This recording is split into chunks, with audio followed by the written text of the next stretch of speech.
I'm addicted to making videos about this Clippers Nuggets series, but how can I not talk about Kawhi's incredible 36-point game on like 90 plus true shooting, where from the very get-go, this one felt different than a game one where Kawhi really struggled, especially by his standards for the playoffs. We've seen so much Kawhi goodness in the postseason throughout this career, and this really did feel like a vintage performance. He gets a switch on Jamal Murray. They're not going to send help. Look how easily Kawhi gets a deep paint touch here, fades over a very lackluster contest right there. And if you're excited to dive into this, Kawhi ends up catching the ball here on the wing, and he did a ton of damage in early offense, pulling up for threes, and you started to feel that this was going to be a special kind of night. And if you're enjoying the playoff content, hit the like button, subscribe, hit the bell for notifications, comment. All that would be so appreciated. I really do appreciate all of you guys so much. But the Nuggets were content switching Jamal Murray onto Kawhi Leonard early in this game, which just didn't produce good results. You can see them try to load up in help on a play like this. They don't want to switch this pick and roll first, or they do, they do switch this pick and roll right here. They don't want to have to play over it. And look at the Nuggets load up and help. 1, 2, 3 bodies kind of trying to form a wall against Leonard. But this doesn't really work as Gordon doesn't do much in help here aside from a stand. Jokic doesn't really offer much resistance. And Kawhi is able to muscle his way into the paint and score easily over Jamal Murray.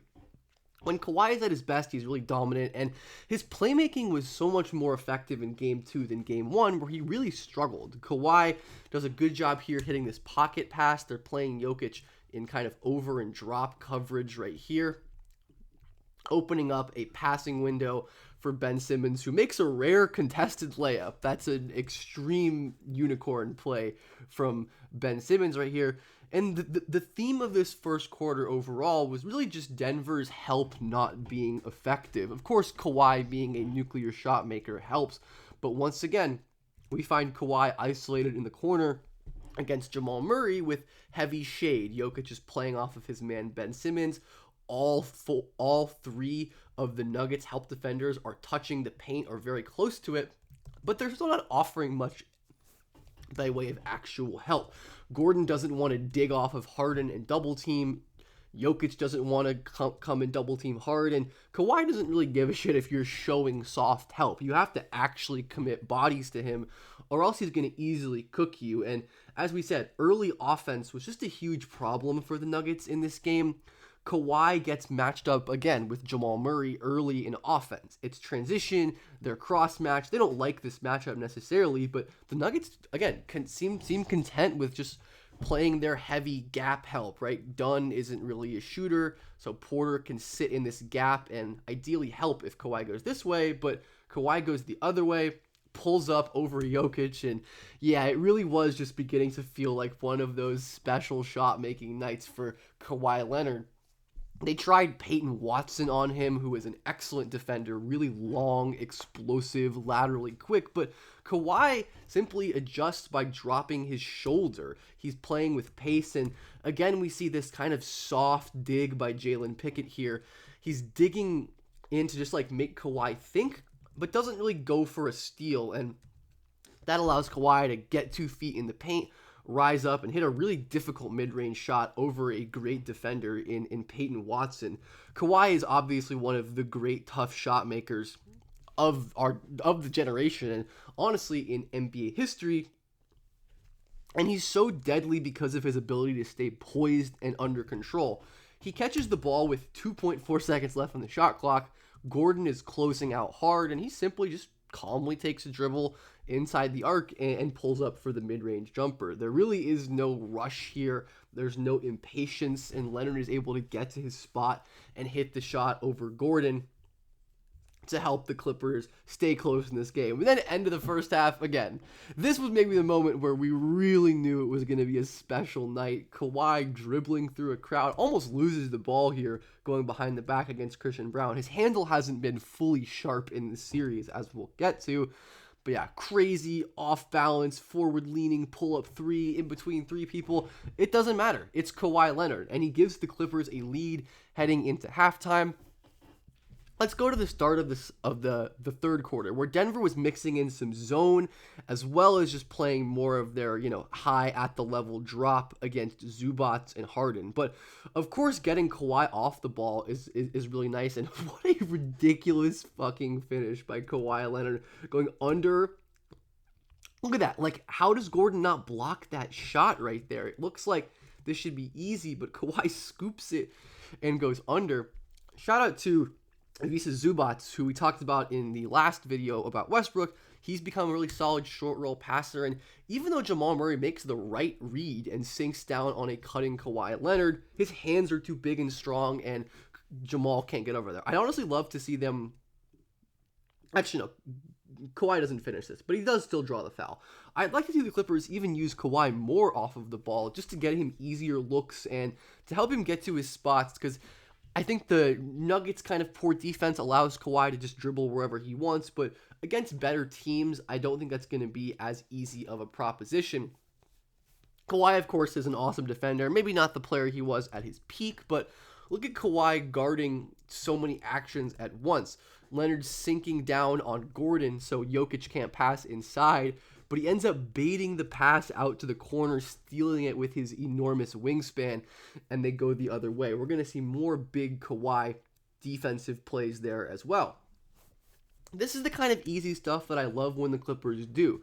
Jamal Murray is top blocking Leonard, right? He's denying him entry to the ball on the perimeter, so Kawhi's simply going to just slip into the open space. Jamal is giving him the paint. Kawhi is going to take the space. Harden makes a great pass, and then Kawhi gets to catch and shoot in one of his sweet spots where, Kawhi Leonard is just, especially with a much smaller, weaker defender on him, probably isn't going to be missing a lot of those shots from that short mid-range area. And Kawhi, as we said before, was just on an absolute shot-making tear and did not really care about soft double teams. Again, this is like a very weak double team by the Denver Nuggets here. They force a pickup late in the clock, so I think here you need, Jamal has to be on Kawhi's ass. Jokic has to get up on him because Kawhi doesn't want to pass the ball. He wants to pivot and shoot fadeaway jumpers and make all of them because he is Kawhi Leonard. I do think the Nuggets' poor defensive scheme and game planning definitely somewhat contributed, but again, the early offense killing the Nuggets, Kawhi matched up with Jokic on the perimeter. That is a hilarious mismatch, and Kawhi finishes or scoops around Aaron Gordon, ends up drawing a foul. But we're into the fourth quarter now when you'd hope the Nuggets are a bit sharper, but Kawhi is, oh my goodness, what a nasty step back move right here. Looks like Kawhi is going to drive into this traffic, but Gordon gets beat by this beautiful stop on a dime. Hits a step back three. You just can't give Kawhi that kind of space when he's on this level of heater. The Nuggets finally play a more sensible coverage, and that ends up working right here.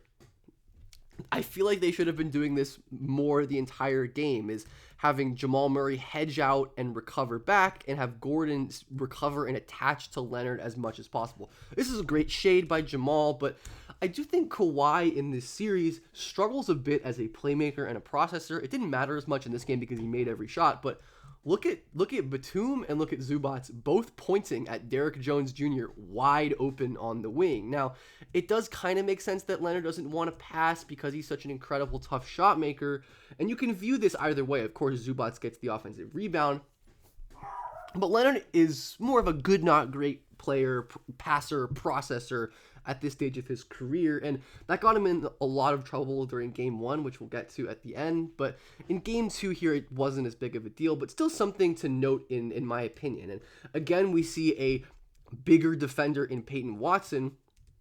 It's not as effective when both the screen defender and the big defender are both long, athletic defenders. They're comfortable just switching Peyton Watson onto Kawhi, and Kawhi has a couple passing outlets here where he could either hit Zubats here. Derrick Jones is wide open in the middle of the floor where Jokic probably won't be able to provide rim protection.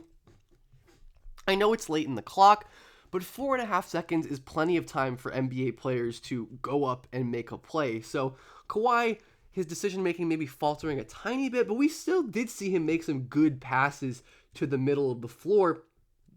against these soft double teams. They're more of a show, right? Westbrook isn't going to let Kawhi drive towards the baseline. So he hits Zubac, who makes this great little push shot over Jokic in the middle of the floor. A minute later, we have a similar situation.